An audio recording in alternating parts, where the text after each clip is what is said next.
మలుపులు తిరుగుతోన్న phone tapping case దర్యాప్తు. Praneeth Bhujanga Rao Tirupathanna remand రిపోర్టులో సంచలనాలు బయటపడుతున్నాయి. BRS కీలక నేత ఇచ్చిన నెంబర్లను ట్యాప్ చేశామంటున్నారు భుజంగరావు. ఎన్నికలకు ముందు పలువురు నేతల ఫోన్లతో పాటు వారి కుటుంబ సభ్యుల నంబర్లు కూడా ట్యాప్ చేశామని చెప్తున్నారు. మాజీ డీసీపీ ఇచ్చిన నెంబర్స్ ను ప్రణీత్ కి ఇచ్చామంటున్నారు తిరుపతన్న. నేతల కదలికలు, నిధుల సమీకరణపై ఫోకస్ చేశామంటున్నారు ప్రణీత్ రావు. ఫోన్ ట్యాపింగ్ కేసులో ప్రణీత్ రావుతో పాటు మరో ఇద్దరు ఏఎస్పీలను విచారించిన పోలీసులు వారి నుండి కీలక సమాచారం రాబట్టారు.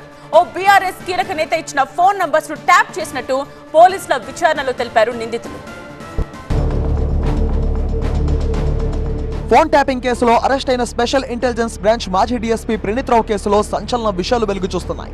ఈ కేసులో ప్రణీత్ రావుతో పాటు ఏఎస్పీలు భుజంగరావు, తిరుపతన్ను అరెస్ట్ చేసిన పోలీసులు వారిని న్యాయమూర్తి ముందు హాజరుపరిచారు. వారికి న్యాయమూర్తి 14 రోజుల రిమాండ్ విధించారు. అనంతరం వారిని చంచల్గూడ జైలుకు తరలించారు.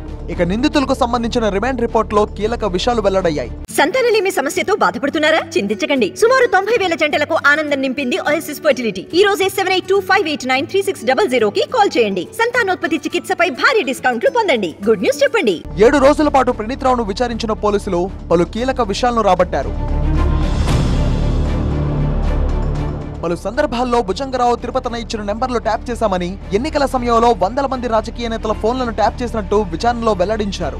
రాజకీయ నేతల కదలికలు, నిధుల సమీకరణపై దృష్టి పెట్టినట్టు చెప్పారు. పలువురు రాజకీయ నేతలు, వారి కుటుంబ సభ్యులు, అనుచరుల ఫోన్లను ట్యాప్ చేశామని, ట్యాపింగ్ కు సంబంధించిన ప్రధాన పరికరాలను ధ్వంసం చేసినట్టు విచారణలో అంగీకరించారు. 17 కంప్యూటర్స్ లో ఉన్న హార్డ్ డిస్క్లను ధ్వంసం చేసినట్టు తెలిపారు. వాటిని మూసీ నదిలో వేశామని, 2 లాకర్ రూమ్స్ లో ఉన్న డాక్యుమెంట్లను తగలబెట్టినట్టు తెలిపారు. ఇక ఓ బీఆర్ఎస్ కీలక నేత ఇచ్చిన నెంబర్లు ట్యాప్ చేసినట్టు భుజంగరావు తెలిపినట్టు రిమాండ్ రిపోర్ట్ లో పేర్కొన్నారు. వాటిని ఎప్పటికప్పుడు ప్రణీత్ రావుకి పంపించామని, ప్రణీత్ రావు ఇచ్చే సమాచారాన్ని బీఆర్ఎస్ కీలక నేతకు చేరవేశామని భుజంగరావు తెలిపారు.